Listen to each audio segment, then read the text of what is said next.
Here we fucking go, man. Look at that. I know my window's dirty as fuck, but let's go, boy. I don't know what it is, man, but I'm fucking nervous as hell. Let's go. My wife and I have been traveling all over the United States, and for the last few days and for this week, we're going to be here in Austin, Texas. And right now I'm on my way to the Renzo Gracie Academy in Austin, to the New Wave Jiu-Jitsu gym, and I'm fucking pumped. I'm stoked.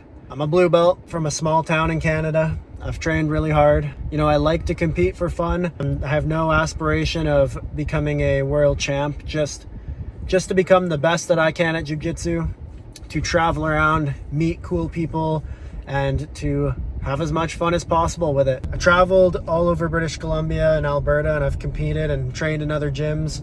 I've traveled to quite a few places in the United States and trained at some really great gyms, including Aries and 10th Planet. Trained and competed in Europe, and it's been quite the experience. You know, everywhere you go, jiu-jitsu is a little bit different and the mindset's a bit different, but everywhere you go, it seems to be that the community is always the same, which is welcoming, challenging, and just great to be a part of. I'm really fucking excited. In my opinion, in Austin, Texas is the top tier of jiu-jitsu. You have New Wave, you have B Team. It's like a fucking dream come true to have the opportunity to go and train in these gyms, and so fuck yeah, let's do it. I'm sure that this goes without saying, but filming in their training room is like highly unacceptable. So in this video series, there's not going to be any video shot from inside the training room for obvious reasons, and I feel like it's kind of a fucked up energy to have as a visiting athlete, to come in there and want to film yourself sparring with their guys or whatever. Like, I feel like it's a bad energy.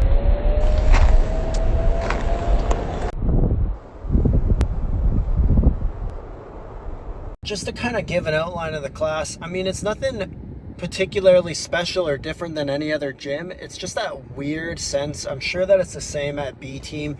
It's just that weird sense you get when you go into a room full of professionals, full of the people that you've looked up to and idolized and listened to so much. It's, you know, it's hard not to be starstruck in those moments. So anybody's welcome to go to the New Wave classes that are taught by John. And there was a Maringali class, which obviously isn't working after, or isn't happening after what happened to him at ADCC, but John's instruction's awesome. His energy is really good when you're there. The staff and the other coaches there are super friendly and inviting and awesome. Just like you would expect from a Danaher class, it's not super tailored to beginners. He speaks fast, he moves through the concepts quickly, and I would say that if you don't have a good basis in jiu-jitsu, a good understanding of positions and passing and just like where you put your head in your hands and stuff like that, he doesn't have a lot of patience for it. He basically doesn't cater to it at all.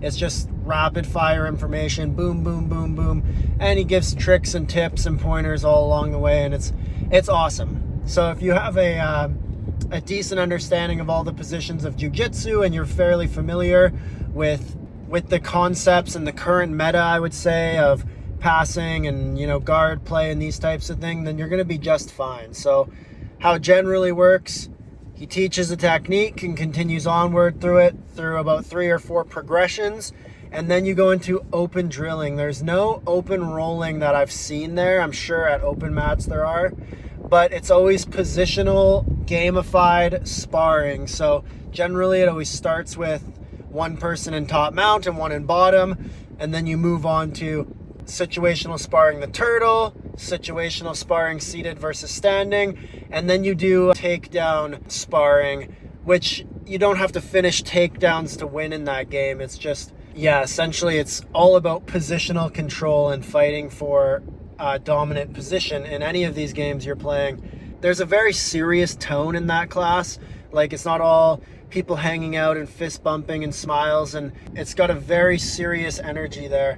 All of the athletes who are participating are clearly there to learn and also to prove themselves. So obviously in Nogi, it's pretty hard to know what level anybody's at because you don't get to see a belt ranking.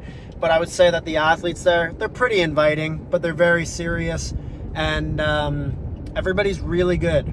Everybody has a very technical understanding of the various positions and everything else. It's an expensive place to train, so I don't know what the cost of a drop-in class or a day rate or something is. It seems like a lot of gyms do day rates and week rates where there's high visitation. So I don't know what that's worth. I don't know what their monthly membership is worth, but I know that 1 week of training there, unlimited classes, which is cool because they have a shitload of classes every day. Unlimited classes for 1 week was $150 US, which is like 200 bucks Canadian for a week of training, which, I mean, it's super expensive, but I mean, what can you expect, you know? When you're getting trained by a world-class trainer in a world-class facility, I don't really think it's too much of a price to pay. And I think for the experience of it, or if you wanted to do like a week-long camp or something there and tune up your skills and learn some new stuff, I feel like it's worth it. First day was really good. I was kind of getting my legs back under me after 2 weeks of basically not training at all.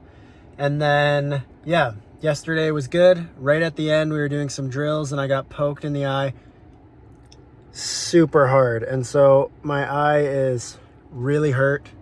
It's the worst eye poke I ever took. And more than being painful, it's just fucking super scary when you get jabbed in the eye like that. So it's recovering nicely, 24 hours out from what happened, and I feel a lot better. I feel a lot less nervous, but it's kind of fucking scary getting stabbed in the eye, so that blew dicks. So while traveling around the States, I didn't buy any extended health insurance, except my home insurance offers some stuff. And I know that your credit card and stuff can offer it. For anybody who's training and traveling, I think it's a super smart idea to get some kind of health insurance, because if you end up fucked up in the States, it could be a really bad situation. Like if I busted a joint, I would probably fly back to Canada if I had the opportunity, as opposed to go to the hospital here.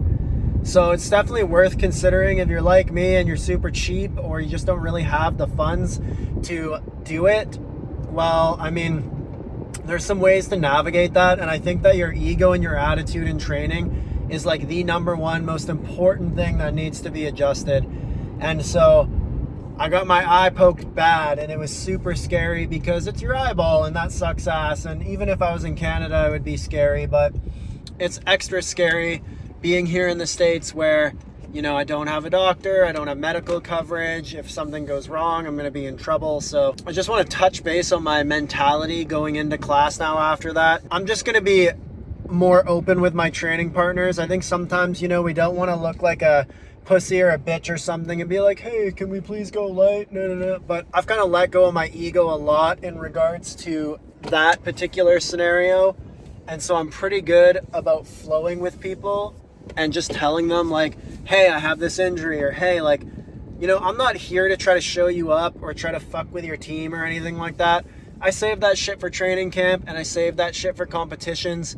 I'm trying to get experience, and I'm trying to have fun and be healthy on a trip. So I'm just going to keep that mindset and that mentality rolling in here today, and just tell my partners, hey, I just want to flow through this or go light, or something that I do all the time when I don't want to have hard rounds and, you know, opponents are just kind of trying to beat the shit out of you.